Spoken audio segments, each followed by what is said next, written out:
पूर्णमदः पूर्णमिदं पूर्णात् पूर्णमुदच्यते पूर्णस्य पूर्णमादाय पूर्णमेवावशिष्यते। ओम शांति शांति शांति। शंकरं शंकराचार्यं केशवं वादरायणं सूत्रभाष्य कृतौ वन्दे भगवन्तौ पुनः पुनः। ईश्वरो गुरुरात्मेति मूर्तिभेद विभागिने व्योमवद्व्याप्तदेहाय दक्षिणामूर्तये नमः। ओम शांति शांति शांति।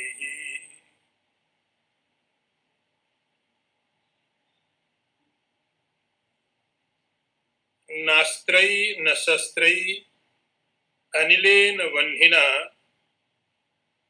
छेतुं न शक्यो न च कर्म कोटिभिः विवेक विज्ञान महासिना विना धातु प्रसादेन शितेन मंजुना। अर्थ देखिए, यह बंधन विधाता की विशुद्ध कृपा से प्राप्त हुए विवेक विज्ञान रूप शुभ्र और मंजुल महाखड्ग के बिना और किसी अस्त्र शस्त्र वायु अग्नि अथवा करोड़ों कर्मों के द्वारा भी नहीं काटा जा सकता है। अर्थ फिर एक बार ध्यान में ले लें। नास्त्रै न शस्त्रै अनिलेन वह्निना, यह बंधन किसी भी अस्त्र शस्त्र के द्वारा किसी भी कर्म के द्वारा न जल के द्वारा न अग्नि के द्वारा काटा जा सकता है। केवल भगवान की कृपा के साथ जो विवेक रूपी महाविज्ञान है उसके द्वारा ही इसको काटा जा सकता है। जो अब प्रकरण शुरू हो रहा है उसका नाम आत्मा अनात्मा विवेक। अभी तक आपके सामने सब चीजें रख दी गई हैं। आत्मा क्या है, अनात्मा क्या है, ऐसा बता दिया गया। और जो आपका एक श्लोक था, इसका नंबर था 49। वो नंबर इस ग्रंथ का बेस आधार है, जिसमें शिष्य ने बहुत सारे सवाल पूछे हैं। उन सभी प्रश्नों को एक एक करके गुरु यहाँ उत्तर दे रहे हैं। अब उसमें एक प्रश्न था, कथम विमोक्षा, को नाम बंधा कथमे समागता है। ये बंधन क्या है, कैसे आया, आत्मा क्या है, परमात्मा क्या है, ये सब प्रश्न थे जिनको उत्तर आपको दिया गया है। अगला प्रश्न ये आया इसमें, कथम विमोक्षा, इस बंधन से मुक्ति की प्राप्ति कैसे हो। तो एक बार ये पता चल गया कि बंधन क्या है, एक बार ये मालूम पड़ जाए कि बीमारी क्या है, ये मालूम करने के बाद में फिर उसका उपचार भी होना चाहिए। दोनों स्थितियां ठीक नहीं होती हैं कि बीमारी मालूम ना हो और उपचार करते रहो, या बीमारी मालूम होने के बाद में उपचार न करें। रोग मालूम होने के बाद में उसका उपचार भी करना चाहिए। यहाँ अब आत्मा अनात्मा विवेक नाम का प्रकरण शुरू किया गुरु ने कि आपको मालूम पड़ गया आत्मा क्या है, आपको मालूम पड़ गया आत्मा क्या है। अब ये सब होने के बाद जब समस्या के बारे में मालूम पड़ जाए और वो समस्या सही में आपकी है, फिर इससे कोई फर्क नहीं पड़ता है कि आपको कितना परिश्रम करना पड़ता है, आप हर परिश्रम के लिए तैयार होते हैं। सबको मालूम है कि संसार में पैसा कमाना आसान काम नहीं है, बहुत कठिन काम है, लेकिन सब कमा रहे हैं, सब लोग कोशिश तो कर ही रहे हैं।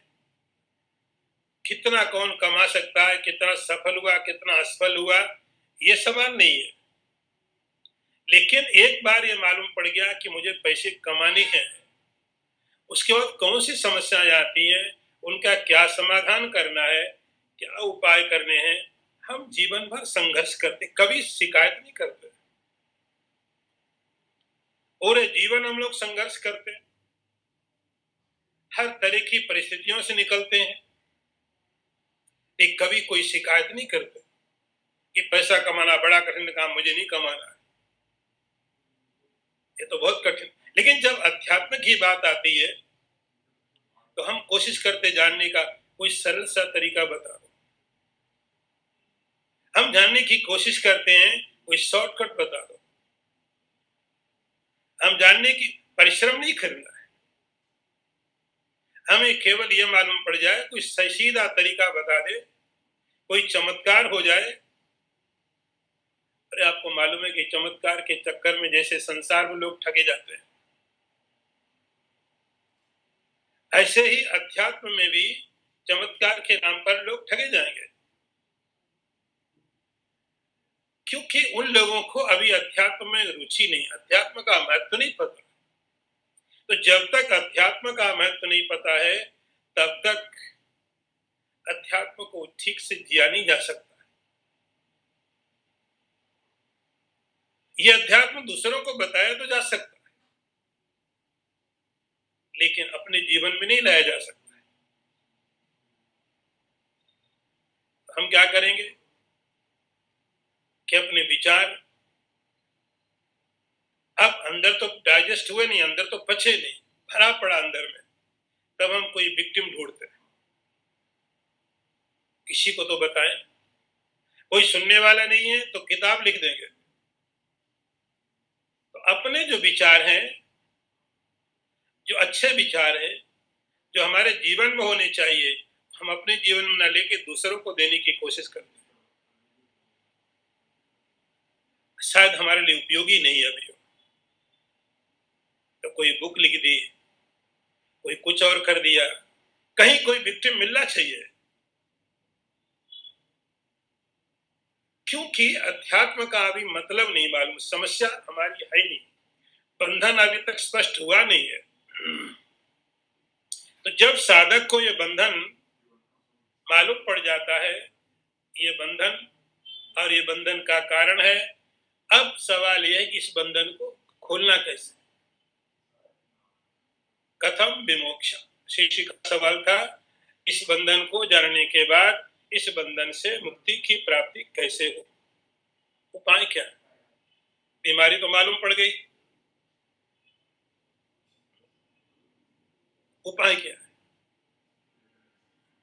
अब कई बार कोई आके पूछता है कि महाराज आप कौन सी दवाई ज्यादा पसंद करते हो, आप आयुर्वेदिक लेना पसंद करते हो, आप एलोपैथी लेना पसंद करते हो, होम्योपैथी, कौन सी दवाई में आपको ज्यादा रुचि रहती है? हमको दवाई में क्यों रुचि होनी है? हमारा तो इंटरेस्ट कितना है, हमारी तो बीमारी जानी चाहिए, दवाई हमारा कोई फैशन नहीं। हमारा उद्देश्य कुल इतना है कि जो बीमारी है, जो रोग हो जाना चाहिए, एलोपैथी से जाए तो एलोपैथी खाओ, आयुर्वेद से जाए आयुर्वेद में जाओ, सवाल दवाई में इंटरेस्ट नहीं है, आप दवाई के लिए नहीं हो, आप किसी पैथे का प्रचार करने के लिए नहीं हो, आप केवल इसलिए हो कि आपकी जो बीमारी है वो जानी चाहिए, उस बीमारी को जानने के लिए आपको जो भी तरीका लेना पड़े आप ले लो। तो अध्यात्म का जब बंधन मालूम पड़ गया, इस अध्यात्म के बंधन को खोला कैसे जाए, कथम विमुक्षा, गुरु ने कहा। ये नया प्रकरण शुरू करते, इस उत्तर का देते, न शस्त्र, इस बंधन को कोई ऐसा शस्त्र नहीं है। दो तरह की चीजें होती थी, अस्त्र और शस्त्र। उसकी ज्यादा मैं व्याख्यान नहीं करूंगा, लेकिन आप समझ लो ये सब मनुष्य के द्वारा बनाए गए ताकतें थी जो शत्रु का विनाश करने के लिए उपयोग किया जाता था। तो कोई भी शस्त्र, आज की भाषा में भी बोलो, इस सबसे जो बड़ा जो डिस्ट्रक्शन करने वाली पावर है, वो किसी भी बम के अंदर हो, किसी भी मिसाइल के अंदर हो, उसके द्वारा इसको नहीं कर। आप पूरे यूनिवर्स को खत्म कर सकते हो, आप धरती को भी नष्ट कर सकते हो, लेकिन इस बंधन को नहीं। न शस्त्री न अस्त्री। और प्रकृति के द्वारा दिए गए जो बंधन को खत्म करने वाले विनाशक जो चीजें हैं, उसमें अग्नि भी है, जला देती है, अग्नि, पानी है, वायु भी है। ये भी उस बंधन को नहीं तोड़ सकता। आपने गीता को श्लोक अलग तरीके से पढ़ा है, वहां बताया गया आत्मा को कुछ नहीं कर सकते। यह शंकराचार्य जी कहते हैं बंधन को भी नहीं तोड़ सकते। ये जो आत्मा अनात्मा का विवेक खत्म हो गया, ये जो आइडेंटिफिकेशन है अनात्मा को आत्मा समझने का, इसको खत्म करने के लिए अग्नि के द्वारा जलाया नहीं जा सकता है, पानी के द्वारा जलाया नहीं जा सकता है, वायु के द्वारा इसको सुखाया नहीं जा सकता है। कोई भी शस्त्र मनुष्य के द्वारा बनाया गया हो या कि प्रकृति के द्वारा बनाया गया हो, ऐसा कोई भी विनाशक ताकत इस बंधन को आप सोचे काट देगी, कभी नहीं कटेगा। ये बंधन रहने वाला है। फिर उपाय क्या है? शंकराचार्य के तो उपाय है विवेक विज्ञान महासिना। विवेक के द्वारा उत्पन्न जो वैराग्य विज्ञान है, विवेक के द्वारा जो आपके अंदर विचार करने की क्षमता है, ये भगवान का बहुत बड़ा वरदान है।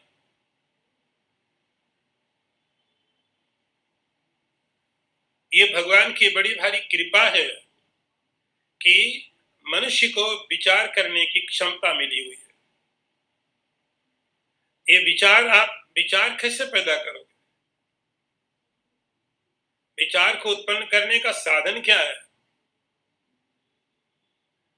कोई भी कर्म करने के लिए विचार चाहिए होता है। आपको मालूम होना चाहिए क्या कर्म सही है, क्या गलत, क्या करना है, ये सब चीजें आपको मालूम होनी चाहिए। तो विवेक है ये। लेकिन विवेक कैसे पैदा किया जाए? विवेक पैदा कैसे किया? विवेक के बाद वैराग्य पैदा हो जाए, लेकिन विवेक कैसे पैदा किया जाए? विवेक विज्ञान महासिना, विवेक रूपी तलवार के द्वारा। विवेक रूपी, तो बहुत महत्वपूर्ण बात ये आपको समझनी है कि आप दूसरी चीजों को, दूसरे साधनों को धीरे धीरे ऐड कर सकते हो, जोड़ सकते हो, लेकिन जो विवेक समझने की क्षमता है, सत असत का विवेक करने की क्षमता है, ये भगवान की कृपा है, उसके आपको मिला हुआ है। ये कि आप जब उस तरह की चीजों को और किसी मास्टर से, गुरु से पढ़ेंगे तो आपका विवेक क्या होगा? कहते हैं यहाँ पर शीतेन मंजु, शीतेन, आपका जो विवेक है वो थोड़ा तीव्र हो जाएगा।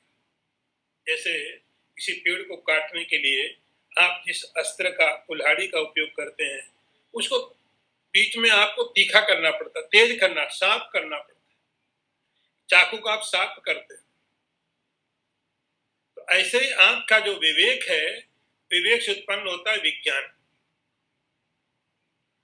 विवेक से आपका जो विवेक है, उस विवेक के द्वारा शक्ति पैदा होती है विज्ञान की। मालूम पड़ता है ये सही है, गलत है। ये जो विज्ञान है, विवेक विज्ञान महासिना। तो बहुत बड़ी जो शक्ति है विवेक के द्वारा उत्पन्न जो विज्ञान है, उस विज्ञान को आप तीखा करते हो और नुकीला बनाते हो, धारदार बनाते हो। उसके लिए आपको क्या करना पड़ता है? घिसना पड़ता है। ऐसे ही यह विवेक विज्ञान महासिना बिना धातु प्रसादेन, धातु प्रसादेन, धातु प्रसादेन के दो अर्थ होते हैं। पहले आप एक बात समझिए कि आपका जो विज्ञान है वो विज्ञान आप बार बार विवेक करते रहेंगे, फिर चीजों को हम बार बार कहते हैं कि अध्यात्मिक जीवन जो है वो एक आधे घंटे की कोई साधना नहीं है। सवेरे आपने 1 घंटा लगा दिया, 2 घंटा लगा दिया, ऐसी कोई साधना नहीं है।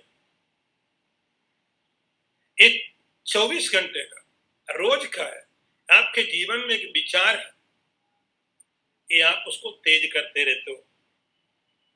धातु प्रसादेन शितेन मंजुना, धातु प्रसादेन, और इसके लिए आपको भगवान की कृपा चाहिए होती, ईश्वर अनुग्रह।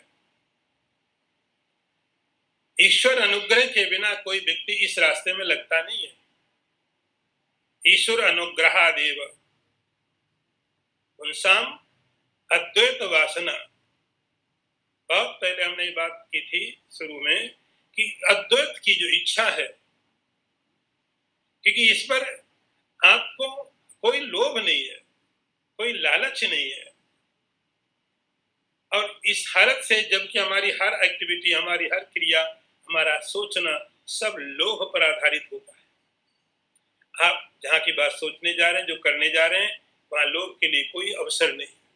इस हालत में कोई व्यक्ति अद्वैत में जाता है, इसका अर्थ ईश्वर की बहुत बड़ी कृपा है। ईश्वर की कृपा के कारण उसके अंदर में बात पैदा होती है। तो धातु प्रसादेन, भगवान की कृपा से, या धातु प्रसादेन का अर्थ होगा आपकी बुद्धि शांत हो जाए, बुद्धि निर्मल हो जाए, बुद्धि शांत हो जाए। तो शांत बुद्धि के द्वारा जब आप विवेक करेंगे, विवेक के द्वारा आपके अंदर में विज्ञान पैदा होगा। उस विज्ञान के द्वारा इसको काटा जा सकता है। असंग शस्त्रेण दृढ़ेन चित्त, असंग वही डिटैचमेंट, विवेक। तो इस बंधन को काटने के लिए, इस बंधन को काटने के लिए, इस आत्मा अनात्मा का विवेक करने के लिए ये बंधन कटेगा। उसके लिए एकमात्र उपाय है कि आप उसको आत्मा अनात्मा का विवेक करिए। धीरे धीरे धीरे धीरे आपका विवेक आपके काम आने लगे। आप अपने विवेक का आदर करिए, आप अपने विचारों को आदर दीजिए। ये दूसरों को थोपने के लिए नहीं है, ये दूसरों को लादने के लिए नहीं है। आप उन विचारों को पढ़िए, पढ़ने का जो विचार आते हैं आप अपने ऊपर पहले कोशिश करिए। आपके लिए जब बहुत अच्छे विचार हैं तो सबसे पहले हमारे जीवन में आने चाहिए।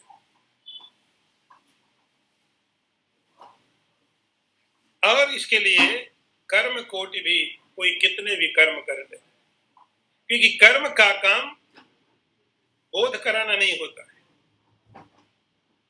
और बंधन अविद्या का है, अज्ञान का है। इसलिए इसके लिए कोई भी कर्म, वो कर्म चाहे वैदिक हो या कि सांसारिक कर्म हो, कोई भी कर्म इसमें बंधन को सीधे सीधे नहीं काट सकता है। तो ना तो कोई अस्त्र, न कोई शस्त्र, न प्रकृति के द्वारा जो डिस्ट्रक्शन पावर है, अग्नि, जल, वायु और करोड़ों करोड़ों कर्म इस बंधन को नहीं काट सकते। ऐसा गुरु ने बोला। केवल एक ही उपाय है तुम्हारे पास, विवेक विज्ञान। विवेक के द्वारा उत्पन्न जो विज्ञान हुआ है, उस विज्ञान रूपी तलवार के द्वारा भगवान की कृपा से, ईश्वर के आशीर्वाद से आप ये बंधन को काट सकते हैं। अगला मंत्र देखिए।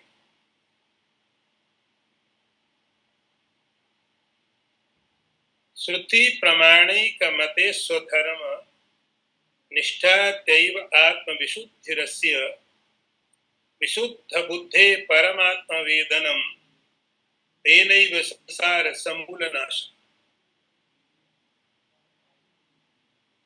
अर्थ देखिए, जिसका श्रुति प्रामाण्य में दृढ़ निश्चय होता है उसी की स्वधर्म में निष्ठा होती है और उसी से उसके चित्त की शुद्धि होती है। जिसका चित्त शुद्ध होता है उसी को परमात्मा का ज्ञान होता है और उस ज्ञान से ही संसार रूपी वृक्ष का समूल नाश होता है। अर्थ एक बार फिर समझिए, जिसका श्रुति प्रामाण्य में दृढ़ निश्चय होता है उसी की स्वधर्म में निष्ठा होती है और उसी से उसके चित्त की शुद्धि होती है। जिसका चित्त शुद्ध होता है उसी को परमात्मा का ज्ञान होता है और इस ज्ञान से ही संसार रूपी वृक्ष का समूल नाश होता है। अब पीछे के श्लोक में आप पढ़ रहे थे कि कोई भी कर्म करो लेकिन किसी भी कर्म का परिणाम ये बंधन को काटना नहीं है। आपके मन में प्रश्न उठेगा, फिर जो वेद कहते हैं इतने सारे कर्म करने के लिए, सब व्यर्थ है? इतने सारे कर्म करने को वेद कहता है, उसके लिए शंकराचार्य थोड़ा करेक्ट कर रहे हैं, क्योंकि हम गलत समझने की तुरंत आदत हमारी पड़ी हुई है। जैसे कुछ चीज मिली, अब कहीं पर भी यदि गलत समझने का मौका जरा भी मिला हम छोड़ते नहीं, तुरंत। इसलिए तुरंत शंकराचार्य ने उसको करेक्ट किया। ये विवेक विज्ञान पैदा तो होगा, लेकिन आपको सबसे पहले श्रुति प्रमाणिक मते स्वधर्म। पीछे प्रश्नोत्तर में एक प्रश्न था, चित्त की शुद्धि कैसे हो। अब आप यहां देखिए, शंकराचार्य उसी तरफ को बढ़ रहे हैं। सबसे पहली बात है कि वेद के सिद्धांत में पक्का दृढ़ भरोसा होना चाहिए। वेद के सिद्धांत में एक निश्चय होना चाहिए कि जो है वेद में, उसके प्रामाण्य में, उसकी अथॉरिटी में कोई डाउट नहीं होना चाहिए। सत्य प्रामाणिक मते, क्योंकि हमारे सारे के सारे धर्म वेद पर ही आधारित है। हमारे धर्म का अर्थ है जो चीज आपके अस्तित्व से जुड़ी हुई है, आपके जीवन से और आपके जीवनोत्तर से जुड़ी हुई। शास्त्रों में धर्म शब्द का अर्थ किया गया है यह तो अभ्युदय निश्रेयस प्राप्ति स धर्म। आज धर्म क्या क्या चीजें हैं, उनकी क्या डेफिनेशन है, क्या परिभाषा है, लोग कैसे जीते हैं, क्या करते हैं। लोगों ने तो धर्म को पता नहीं किस तरफ ले जाके रख दिया है। ये बात सच है कि हर एक धर्म में कुछ चीजें ऐसी होती जो रोज प्रैक्टिस की जाती है और कुछ उनके सिद्धांत होते हैं जो रोज प्रैक्टिस नहीं हुए, जो लक्ष्य होते हैं। हर एक धर्म के अंदर में दो इस तरह की चीजें होती है। एक तो डेली प्रैक्टिस की चीजें, आप सवेरे उठिए, ये करिए, ऐसे भोजन करिए, ऐसे, ये सब चीजें। और एक उनका फिलोसॉफिकल एक सैद्धांतिक मत होता है, हम ये मानते और मुझे ये प्राप्त करना है। तो हर धर्म के साथ में ये दो चीजें होती है। लेकिन धर्म की परिभाषा यदि आप करेंगे तो लिखा ये तो अभ्युदय निश्रेयस प्राप्ति सब धर्म। धर्म मीन्स जो आपको इस जीवन में अभ्युदय प्राप्त करे, अभ्युदय आपकी उन्नति करे, आपकी उन्नति करे। और इस जीवन के बाद जब आप आगे बढ़े तो आपको वहां पर कल्याण की प्राप्ति हो, वो धर्म होता है। तो धर्म का अर्थ है जो आप इस जीवन को भी सुखी बनाए और इस जीवन के बाद में भी आपको सुखी बनाए, जो दोनों जीवन में, वो धर्म की परिभाषा। आप कुछ भी कर रहे हैं, या कोई नाम नहीं लिया जाता धर्म का, धर्म को कोई नाम नहीं है। धर्म कोई सीमित चीजें नहीं है, जो कोई भी, ये तो अभ्युदय निश्रेयस प्राप्ति, जहां आप इस जीवन में, अब आपने समझो इस जीवन में किसी व्यक्ति को बहुत सारे पैसे मिल गए, बहुत सारे पैसे मिलने के बाद सुखी नहीं हो, तो जब कोई पदार्थ उपयोग न किया जाए वो पदार्थ दुख का कारण बन जाता है। कोई भी पदार्थ जिसका जो उपयोग है, आप उपयोग नहीं करेंगे उस पदार्थ का, तो वो दुख देने लगता है। उपयोग करो, आप संग्रह करके रखोगे, उपयोग नहीं करोगे, जिसलिए जो चीज बनी है उसका आप गाड़ी खरीद लाओ और चलाओ नहीं, वो गाड़ी आपको दुख का कारण बन जाएगी। तो जो चीज, जो पदार्थ जिस चीज के लिए है उसका उपयोग नहीं किया जाए तो दुख का कारण बन जाता है। हमारी प्रवृत्ति दुख की तरफ लेके जाती है। धर्म कहता है तेन त्यक्तेन भुंजीत, आपके पास जो भी चीजें हैं आप उनका उपयोग करें, लेकिन तेन त्यक्तेन, ईश्वरार्पण बुद्धि के द्वारा। तो आप इस जीवन में भी सुखी हैं और जीवन के बाद भी आप सुखी। तो वेद के द्वारा आपको ये मालूम पड़ेगा आपका धर्म क्या है। पूरी दुनिया में हमको चाहे मालूम हो चाहे ना मालूम हो, लेकिन जो कुछ भी संस्कार हमारे अंदर हैं वो सब शास्त्र के द्वारा ही प्राप्त हुए हैं पूरी दुनिया में। शास्त्र ने बोला सत्यम वद, सत्य बोलो। तो सत्य के प्रति हर व्यक्ति के अंदर एक निष्ठा है। इसने वेद का नाम नहीं सुना है, वो भी सत्य के प्रति आकर्षित, उसको भी सत्य चाहिए, सत्य के प्रति निष्ठा। शंकराचार्य बोलते हैं सबसे पहले श्रुति प्रमाणी का मते स्वधर्म, आप श्रुति के अंदर में वेद के प्रमाण को स्वीकार कर। तो वेद के प्रमाण को स्वीकार कर लोगे तो उससे क्या होगा, आपको ये मालूम पड़ेगा आपका धर्म क्या, आपकी कर्तव्य क्या, ड्यूटीज क्या, और आपको अपने धर्म में निष्ठा होगी, दृढ़ता रहेगी, ये मुझे करना है। कठिनाई तो आएगी, लेकिन आपकी जो निष्ठा है, आपकी जो दृढ़ता है आपके धर्म के प्रति, तो आप उसको कर सकते हो। पहली बात स्टेप बाय स्टेप है।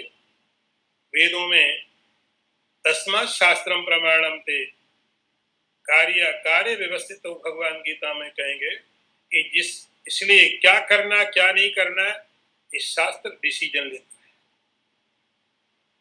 क्या सही है क्या गलत है आप नहीं ले सकते। अव्यक्त चीजें, अदृश्य पदार्थों के बारे में आप निर्णय ले कैसे सकते, दिखाई नहीं पड़ता। इसलिए सबसे पहले श्रुति प्रमाणिक मते, वेद के प्रामाणिकता को स्वीकार कर लेना, उससे आप निश्चय कर पाएंगे आपका धर्म क्या है, उसमें आपकी निष्ठा होनी चाहिए और उस धर्म का पालन करेंगे। आपकी जो ड्यूटी है, आपके जो कर्तव्य है संसार में या संसार के दूसरे जीवन में, आपके अपने प्रति, समाज के प्रति, अपने परिवार के लिए आपके जो जो भी कर्तव्य हैं, मनुष्य होने के नाते, ब्राह्मण होने के नाते, सन्यासी होने के कारण, ग्रस्त होने के कारण, आपके जो जो भी कर्तव्य हैं उनको आप ठीक से पालन करें। निष्ठा करके पालन करना, केवल ऐसा नहीं कि मैं मानता हूं, समझता कुछ नहीं, मैं तो मानता हूं। उसका परिणाम क्या होगा, आत्म विशुद्धि रस्य, उस व्यक्ति के अंतःकरण की शुद्धि हो जाती, उस व्यक्ति का अंतःकरण चित्त पवित्र होता। ये चित्त को पवित्र करने के लिए दैव आत्म शुद्धि, तो हमारे प्रति हमारा जो कर्तव्य है, हमारा जो धर्म है, उस धर्म का आप पालन करते हैं, जहाँ समाज में रहते हैं, परिवार में रहते हैं, जो भी आपके कर्तव्य, वो सब धर्म है। उस धर्म का निष्ठा पूर्वक पालन करना, निष्ठा पूर्वक, औपचारिकता नहीं, फॉर्मेलिटीज नहीं। कई बार हमने देखा लोग एक नियम ले लेंगे, सोमवार को मंदिर जाना है, सोमवार आता है उनको चिंता लगी रहती, मंदिर जाना है, मंदिर में गए और जल्दी भगवान को बोला आज सोमवार ठीक करो मैं जा रहा हूं। एक निष्ठा, एक आदर, एक सम्मान, एक समर्पण, उस दिन का इंतजार है। आप केवल एक दिन नहीं रखेंगे, फिर आप सप्ताह में 2 दिन कर देंगे, इतना अच्छा लग रहा था क्यों ना 2 दिन करो, क्यों ना रोज करो। उसके द्वारा चित्त की शुद्धि होगी। विशुद्धि रस्य चित्त, आत्म विशुद्धि रस्य, उसका आत्मा का अर्थ यहाँ पर चित्त, उसके आत्म चित्त की शुद्धि होगी। और फिर क्या होगा? विशुद्ध बुद्धि परमात्मा वेदनम। जब बुद्धि पवित्र हो जाएगी, चित्त पवित्र हो जाएगा, अंतःकरण पवित्र हो जाएगा, तब परमात्मा का जो वेदन मतलब ज्ञान है। अभी जो हमारा ज्ञान है वो टेप रिकॉर्डर जैसा है, तोते जैसा, रट लिया, रटा हुआ है, दिमाग में है, लेकिन ये ज्ञान अभी डाइजेस्ट नहीं हुआ। ये ज्ञान अभी दूसरों को बताने के लिए अभी भरा पड़ा है, तो दूसरा कोई मिलना चाहिए, उसको समझाना है, उसको समझाना है, लेकिन अपने को समझाने का समय नहीं है, अपने को बताने का टाइम नहीं, अपने आप को इंटरेस्ट नहीं उसमें। क्यों नहीं है? क्योंकि ज्ञान तो भरा हुआ है। चित्त यदि पवित्र नहीं होगा तब ये ज्ञान बुद्धि के अंदर में पचता नहीं है। जैसे आप भोजन कर लो और पचे नहीं, तो बहुत तरह के साइड इफेक्ट हो जाते हैं उसके। जब कोई आपने अनाज खा लिया, भोजन खा लिया, कितना भी अच्छा हो, कितना भी अच्छा भोजन हो और आपने खा लिया, नहीं पचा, तो क्या होगा? वो शरीर में विकृति पैदा करेगा, बाहर निकलने की कोशिश करेगा, शरीर को जब तक है कष्ट देगा। ऐसे ही जो नॉलेज, जो ज्ञान अभी गया है केवल बुद्धि में और बचा नहीं है, वो क्या करता है? निकलने की कोशिश करता है, कोई मिल जाए। परमात्मा वेदनम, ईश्वर का ज्ञान, ईश्वर की अनुभूति, ये कब होता है? जब चित्त पवित्र होता है। परमात्मा वेदनम। और इसी परमात्मा वेदना के द्वारा अभी क्या हुआ है? अनात्मा में आत्मा की बुद्धि समझी। अभी हमने क्या समझा? अनात्मा को आत्मा समझा। अब चित्त शुद्ध होने के बाद, ये सब प्रक्रिया करते करते जब चित्त शुद्ध हो गया, चित्त शुद्ध होने के बाद में ये परमात्मा वेदनम, ईश्वर की वेदना, ईश्वर का ज्ञान, ईश्वर की अनुभूति, चैतन्य की अनुभूति अब उस बुद्धि के अंदर में प्रकट हो। ये उसका परिणाम है जो अभी तक किया। अब इस वेदना के द्वारा, इस ज्ञान के द्वारा तेनैव संसार समूल नाशा, इसके द्वारा इस संसार का समूल पूरी तरह से नाश होता है। यही एक उपाय है कि संसार का नाश समूल, उसका बीज भी खत्म हो जाएगा, उसके पत्ते भी खत्म हो जाएंगे, उसका फल भी खत्म हो जाएगा, सब दोबारा पैदा नहीं होगा।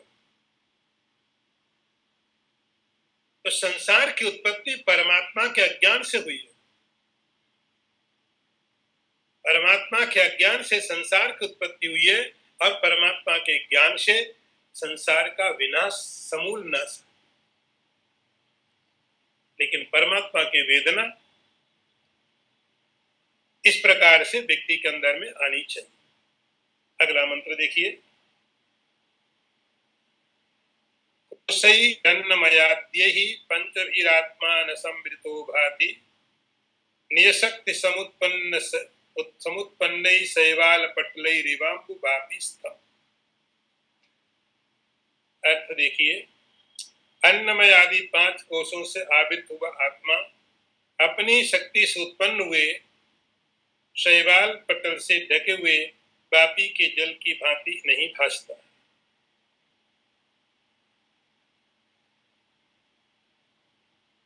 अब फिर एक बार देख लीजिए, अन्नमय आदि 5 कोशों से आवृत हुआ आत्मा अपनी शक्ति से उत्पन्न हुए शैवाल पटल से ढके हुए वापी के जल की भांति नहीं भासता। अब एक दृष्टांत शंकराचार्य जी दे रहे हैं। जैसे कहीं पर कोई तालाब है या कोई कुआं है, जहां पर पानी में कोई हलचल नहीं, कोई मूवमेंट नहीं, कोई गति नहीं, स्थिर पानी है। उस पानी के अंदर कोई गति नहीं, कोई गति। तो धीरे धीरे क्या होता है, पानी के द्वारा वहां पर एक घास पैदा हो जाती है, एक घास पैदा होती, काई पैदा होती, शैवाल बोलते। शैवाल लिखा है, शैवाल पटले। उस शैवाल एक तरह की काई, एक तरह की घास समझो, वो धीरे धीरे धीरे धीरे धीरे धीरे पूरे के पूरे पानी को ढक देती है। यदि तालाब है बड़ा, तो धीरे धीरे धीरे धीरे पूरे तालाब को, पूरे पानी को ढक देती है। तो दूर से ऐसा लगेगा जैसे कोई ग्राउंड है, हरी हरी घास, उसमें घास, एकदम हरा भरा ग्राउंड लगेगा, एक मैदान है जहां पर घास बिखरी पड़ी है। जिस अब पानी को उसने ढक दिया। ये शैवाल आया कहां से था? बोले पानी से उत्पन्न होता है। निज शक्ति समुत्पन्न शैवाल। ये शैवाल सूखी जगह पैदा नहीं होता। जो काई है पानी में होने वाली, वो रेती में पैदा नहीं होगी, वो पानी में ही पैदा होगी। और पानी के कारण पैदा होने वाला जो शैवाल है, वो धीरे धीरे धीरे धीरे धीरे धीरे पानी को ही ढक देता। पानी कवर हो गया, दिखाई पड़ते है तो केवल वो शैवाल, वो घास, काई हरी हरी, और पानी कवर हो गया। अब कोई व्यक्ति बाहर से देखता है तो पानी का कोई दर्शन नहीं है, केवल घास दिखाई पड़ती है। इसी प्रकार से जो 5 कोश, कोशई अन्नमया देही, 5 जो कोश है, अन्नमय, प्राणमय, मनोमय, विज्ञानमय, आनंदमय, पंचभी आत्मा संवृतो न भाति। ये 5 कोशों के द्वारा आत्मा संवृत, ढका हुआ है। आप उसके सामने, लेकिन आपको दिखाई नहीं पड़ता। दिखते हैं तो 5 कोश अन्न में दिखता है। कोई और कोशिश करता है थोड़ा और अच्छी तरह से देखने के लिए, कोई और अच्छी तरह देखने की कोशिश तो प्राण में देख लेता है, वहां तक पहुंचता है। और कोई कोशिश करता है, और कोई ज्यादा कोशिश करता है, मनों में पहुंचता है। इस प्रकार से जो 5 इसके आवरण है, कोशई अन्नमयाद्यहि पंचभी आत्मा संवृता। इन 5 कोशों से, 5 आवरणों से, 5 लेयर से ये आत्मा ढका हुआ है। और ये 5 के पांचों आवरण आत्मा की शक्ति से पैदा हुए। इनके पास अपनी अलग से कोई सत्ता नहीं है। जैसे पानी में होने वाली काई पानी के बिना पैदा नहीं होगी, वो पानी में ही पैदा हो सकती, पानी के कारण ही पैदा होगी। ऐसे ही जो अन्नमय, प्राणमय, मनोमय, विज्ञान में, आनंद में जो कोश हैं, ये कोश भी कैसे होते हैं? आत्मा के कारण होते हैं। इनकी सत्ता आत्मा पर टिकी हुई है। तो उस आत्मा से पैदा होकर के आत्मा को ही ढक देते हैं।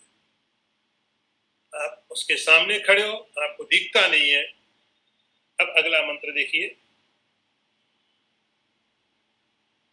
तच्छैवाल अपने सम्यक सलिलम प्रतीयते दुःखम तृष्णा संताप हरम सद्या सौख्य प्रदम परम पुंसा।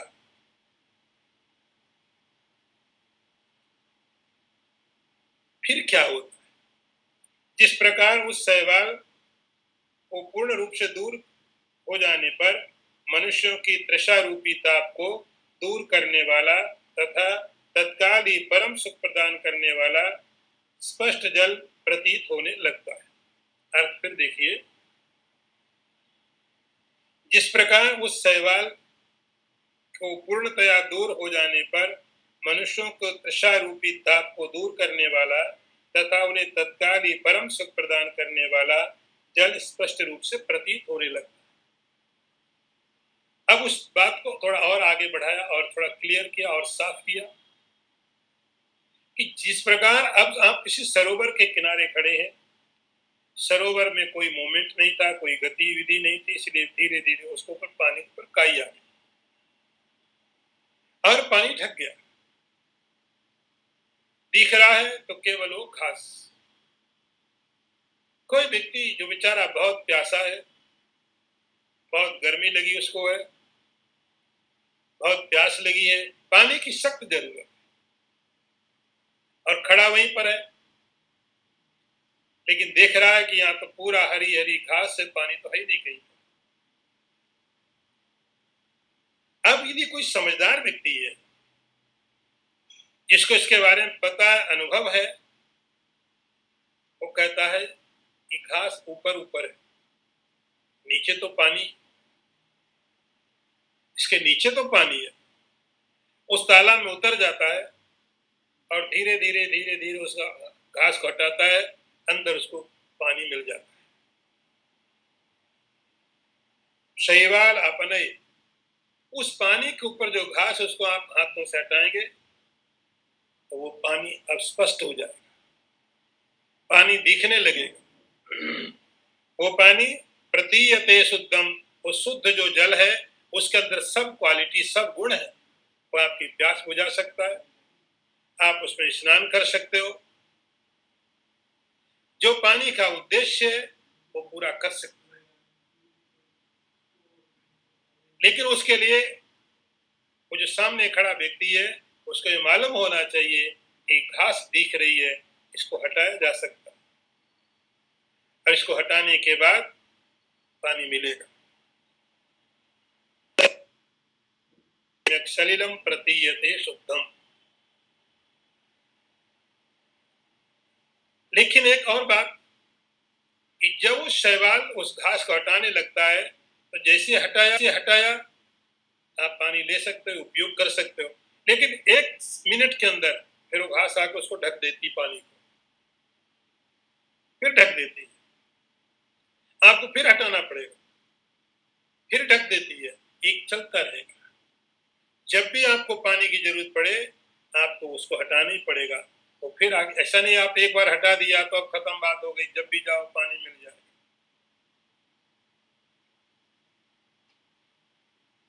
तृष्णा संताप हरम सद्य सौख्य प्रदम परम पुंसा। तो जो कोई व्यक्ति पानी की इच्छा रखने वाला कोई भी व्यक्ति उस नदी के किनारे जाता है और जाने के बाद तालाब के किनारे जाता है, उसकी घास को हटा देता है और घास को हटा करके पानी को उपयोग में ले लेता है, उसको शांति की प्राप्ति होती है, उसकी प्यास खत्म हो जाती है, नहा सकता, उसकी गर्मी चली जाएगी। सौख्य प्रदम सत्य परम पुंसा तृष्णा संता परम। तो पानी के जो गुण है, पानी की जो क्वालिटी है, वो सब चीजों को ये प्राप्त कर लेता है, लेकिन उसके लिए उसको भरोसा होना चाहिए इसके नीचे पानी है, उसको मालूम होना चाहिए इसके नीचे पानी है, और उसको हिम्मत करनी पड़ेगी इसके नीचे पानी तो मैं जाऊं, तो ही वो प्राप्त कर सकता है। अगला मंत्र देखिए, पंचानामपि कोशानाम अपवादे विभाक्तयं शुद्धा नित्यानंदैकरसा प्रत्यक रूपा परः स्वयं ज्योति। अर्थ देखिए, उसी प्रकार 5 कोशों का अपवाद करने पर यह शुद्ध नित्य आनंद एक रस स्वरूप अंतर्यामी स्वयं प्रकाश परमात्मा भासने लगता है। एग्जाम्पल देखो कितने सटीक देते हैं। देखिए उदाहरण कैसे देते हैं, और उन उदाहरणों के साथ अब आपको समझाने में थोड़ा आसान हो जाता है कि जैसे सरोवर को ढका हुआ था, पानी को ढका हुआ था, वैसे ही यहाँ पर जो आत्मा है वह आत्मा ढका हुआ है। किसके द्वारा? पंच कोशों के द्वारा। अब अपवाद, वेदांत में अध्यारोप और अपवाद दो शब्दों का बहुत अच्छी तरह से याद रखना। और वैसे भी हम जीवन में उपयोग करते चीजों का। अध्यारोप और अपवाद हमारे जीवन का हिस्सा होता है हर जगह। पहले कल्पना कर, उसके बाद उसको हटा। पहले आप सोचो ये है, उसके बाद उसको हटाओ। अध्यारोप और अपवाद, अपवाद का अर्थ उसको हटाना, ये नहीं, ये नहीं। तो पंचानाम कोशानाम, पांच कोश जो हैं, उन पांच कोशों का अपवाद करना पड़ेगा। एक एक कोश को आपको हटाना पड़ेगा। एक के बाद दूसरा प्रकट हो जाएगा, दूसरे के बाद तीसरा प्रकट हो जाएगा, तीसरे के बाद चौथा प्रकट हो जाएगा। एक एक के बाद अलग अलग कोश प्रकट होते रहेंगे। तो पंच, और आपको सब कोशों को अपवाद करना। जैसे जैसे आप थोड़ा अंदर की तरफ जाएंगे तो आगे के जो कोश हैं और ज्यादा मजबूत, अन्न में कोश से प्राण में ज्यादा मजबूत है, उसको अपवाद करना थोड़ा और कठिन हो जाएगा। जैसे जैसे आप आगे आगे लेयर में जाएंगे वो और मजबूत आपको मिलेंगे, लेकिन आपके पास कोई तरीका नहीं, उनको अपवाद करना ही पड़ेगा। पंचानाम अपि कोशानाम अपवादे। तो आपको एक उस साधक को, उस अध्यात्म जीवन जीने वाले व्यक्ति को एक एक कोष को अलग अलग करके हटाना पड़ेगा। अन्न में पहले आया, उसको आप हटाओ। प्राण में, उसको हटाओ। इस सब के सब बहुत मजबूती से खड़े रहेंगे आत्मा बन करके। वो दिखाएंगे कि वही आत्मा है, आगे जाने की जरूरत क्या तुमको। ऊपर से आत्मा दिखेगा ही नहीं, लेकिन जिन लोगों को शास्त्रों पर भरोसा है, जिन्होंने गुरु से श्रवण किया है, जिनको अब भरोसा हो गया, साधन संपन्न लोग हैं, उनको भरोसा हो गया, भले ही ये पांच कोष दिखाई पड़ते हैं लेकिन आत्मा इन्हीं के नीचे है। भले ही ये पांच कोष दिखते, आत्मा जो नहीं दिख रहा वही है। देखने का तरीका क्या है? अब आपको, जैसे आपने काई हटने की बात सुनी, यदि व्यक्ति ना समझ, जिसको समझ ही नहीं है, वो सरोवर के किनारे खड़ा होकर भी प्यासा मर जाएगा, क्योंकि पानी तो दिख नहीं रहा, दिख तो काई रही है। इसी प्रकार जिस व्यक्ति को आत्मा के बारे में मालूम ही नहीं, सुना नहीं, समझा नहीं, उस व्यक्ति को तो ये दुख भोगने ही पड़ेगा। दुखों को भोगने के अलावा और कोई तरीका नहीं उनके पास बचता। तो पंचानाम अपि कोशानाम अपवादे। तो पहली बात है कि एक एक कोष को अलग अलग करके उसका अपवाद करना पड़ेगा, उसको हटाना पड़ेगा। उसके बाद विभातेयम शुद्धा। अभी तक जो आत्मा दिख रहा था अशुद्ध आत्मा दिख रहा था, अन्न में दिख रहा था आत्मा शरीर के रूप में, अशुद्ध आत्मा नहीं था। शरीर और प्लस चैतन्य, कॉन्शियस, इसको आत्मा माना था। ऐसे ही प्राण में, ऐसे ही मनो में, ऐसे ही विज्ञान में, आनंद में, इसी प्रकार से दिखाई पड़ रहा था। अब इन पांच कोशों घटने के बाद में अब जो दिखाई पड़ेगा विशुद्धम, शुद्ध आत्मा दिखाई पड़ेगा। ये आत्मा कैसा है? नित्यानंद रसिक स्वरूप, नित्य आनंद स्वरूप। थोड़ी कुछ चीजें स्पष्ट की यहाँ पर। ये नित्य ही आनंद स्वरूप, अभी आनंद आया अभी चला गया, शरीर के साथ ऐसा होता है। आज शरीर सुख में है, कल को सुख में नहीं था। आज प्राण ठीक है, कल को ब्रीदिंग प्रॉब्लम था। नित्यानंदयी करशा, यह नित्य ही आनंद स्वरूप, प्रत्यक रूपा। अब ये प्रक्रिया जो आपके साथ हुई है, किसी भी साधक के साथ हुई है, जिसने भी उसको खोजा, अभी आप भजन सुन रहे थे ना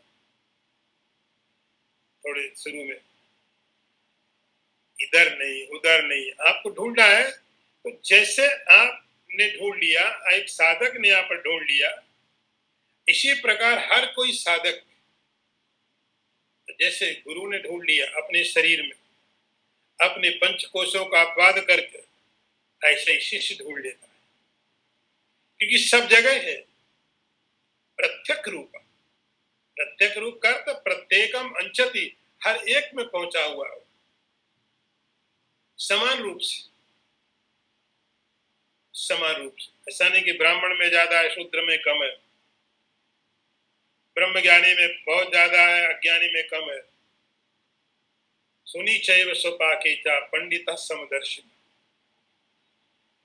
क्योंकि उसका स्वभाव है शुद्ध रहना, उसका स्वभाव है। तो प्रत्यक का अर्थ है प्रत्येकम अंचति, हर एक जगह पहुंचा हुआ, हर एक के पास है। जैसे कोई पंचकोशों को हटाएगा, पंचकोशों को हटते ही वह शुद्ध आत्मा प्रकट हो जाएगा। प्रत्यक रूपा परहा, परा का अर्थ किया शुद्ध, पर श्रेष्ठ। उसकी श्रेष्ठता क्या है कि कुछ नहीं मिलना, कुछ मिलना ही उसकी अशुद्धि है, कुछ न मिलना ही उसकी शुद्धि है, वही पर है। तो जब तक वो पंचकोशों के साथ था, तब तक तो या तो शरीर आत्मा है, प्राण आत्मा है, पापी है, पुण्यात्मा है। अब कुछ नहीं, केवल पर है। पर है मतलब कुछ नहीं उसके साथ, अकेला शुद्ध स्वयं ज्योति। स्वयं ज्योति, स्वयं ज्योति का अर्थ है, कई बार समझने में थोड़ी गलती हो जाती है। हम लोग क्या समझते हैं स्वयं ज्योति, ज्योति का मतलब लाइट होती है। तो जब हम आंख बंद करके बैठेंगे तो आंख बंद करके अंदर में दिखाई पड़ जाएगी, दीपक की लाइट, ऐसे मोमबत्ती की लाइट या कुछ और अंदर में दिखाई पड़ गई तो देखो बोले आत्मा घूम रहा था। ज्योति रूप एक लाइट आई, आपने आंखें बंद की, आंखें बंद करके बैठे और एक लाइट आई और चली गई घूम करके, बड़ा अच्छा लगा। फिर कई बार क्या होता है, कभी कभी लाइट नहीं आती तो बेचारे साधक परेशान हो जाते हैं, सारा दिन खराब हो जाता है, लाइट नहीं आई, आज लाइट दिखाई नहीं पड़ी। तो हमारा ये जो सोचना है कि स्वयं ज्योति शब्द सुनते ज्योति स्वरूप समझते हैं, ऐसा लगता है कि अंदर में वो प्रकाश के रूप में। जब आंखें बंद करके लाइट दिखाई पड़ी तो आत्मा का दर्शन हो गया, और यदि लाइट आंखें बंद करके दिखाई नहीं पड़ी, आज आत्मा का दर्शन नहीं हुआ, वंचित हो गया, सारा दिन खराब। ऐसे ब्रह्म आप नहीं पाल सकते। स्वयं ज्योति का अर्थ है स्वयं प्रकाश रूप। स्वयं प्रकाश रूप, उसको अपने को बताने के लिए किसी की आवश्यकता नहीं है। उसको अपने आप को बताने के लिए किसी की आवश्यकता नहीं है। जिसे किसी पदार्थ को आप देखते हैं, आपके कारण उनका ज्ञान होता है। एक कुर्सी दूसरी कुर्सी को नहीं जान सकती, एक पेड़ दूसरे पेड़ को नहीं जान सकता, एक पत्थर दूसरे पत्थर को नहीं जान सकता। उनको अब जानने के लिए कोई चैतन्य चाहिए जो जाने ये पत्थर, ये चेयर, ये शरीर है। स्वयं ज्योति का अर्थ उसको जानने के लिए और कुछ नहीं चाहिए। हम अपने को जानते हैं साधन निरपेक्ष होकर के। स्वयं प्रकाश अपने ज्ञान के लिए, अपने अस्तित्व को समझने के लिए किसी की साधन की आवश्यकता नहीं है। हमारी समस्या क्या होती है कि हम साधन इकट्ठे करते हैं, कि हमने हमेशा यही किया है कि किसी को जानना है तो हमें यंत्र चाहिए, पहली बात आंख चाहिए, कमजोर है तो चश्मा चाहिए, और हमें और दूसरे यंत्र चाहिए, हमें दूरबीन चाहिए, टेलीस्कोप चाहिए, माइक्रोस्कोप चाहिए, एक्सरे मशीन चाहिए। हमें देखना है तो हमें एक साधन तो चाहिए। इन साधनों को लेकर के आप उन चीजों को देख सकते हैं जो जड़ पदार्थ है, क्योंकि उनका ज्ञान आप कर सकते। आप अपने आप वो ज्ञान नहीं कर सकते अपना। ये स्वयं ज्योति अपने आप मैं हूं। मेरे होने के लिए, जानने के लिए मैं हूं, मुझे किसी साधन की आवश्यकता नहीं है। ऐसा मत समझना कि ज्योति का अर्थ अंदर में आंख बंद करके बैठे, एक लाइट आई घूम करके चली गई, क्या काम करोगे उस लाइट का? उस लाइट से कुछ नहीं होने वाला है। तो स्वयं ज्योति का अर्थ है वह ज्ञान स्वरूप है। उसकी सत्ता सिद्ध करने के लिए, उसको समझने के लिए आपको कुछ भी नहीं चाहिए। सारे प्रयास आप छोड़ दो। जितने प्रयास करोगे उतने दूर चले जाओगे, जितने साधन उपयोग करोगे उतना दूरी होती जाएगी। आप कुछ और जानने की कोशिश कर रहे हो। साधनों के द्वारा पदार्थ जाने जा सकते हैं, ऑब्जेक्ट जाने जा सकते हैं, ये नहीं। ये तो जब आप प्रयत्न छोड़ देते हो, साधन छोड़ देते हो, उसके बाद मालूम पड़ता है अरे शांत हो जाओ। शंकराचार्य जी ने लिखा, तो जब कोई साधक इन 5 कोशों का आपात कर देता है, एक एक करके आप पहले कोशों को देखिए, हटाइए। जैसे पानी के ऊपर से काई हटाई, फिर उसको हटाइए। जब 5 कोश हट जाएंगे तो ये विभाति अयम, ये अपने आप प्रकाशित हो। उसमें आपका कोई प्रयत्न नहीं है। यहां तक आपका प्रयत्न है, अपवाद करने तक, हटाने तक आपकी कोशिश है। उसके बाद आपका कोई काम नहीं है। आप अब प्रयत्न बंद कर, अपने आप प्रकाशित होगा, क्योंकि स्वयं ज्योतिष स्वरूप है। आपको बाहर से कोई लाइट, कोई टॉर्च लगाने की कोई जरूरत नहीं पड़ेगी।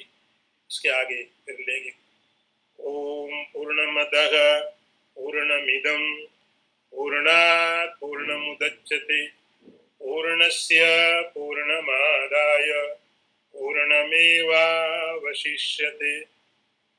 ओम शांति शांति शांति।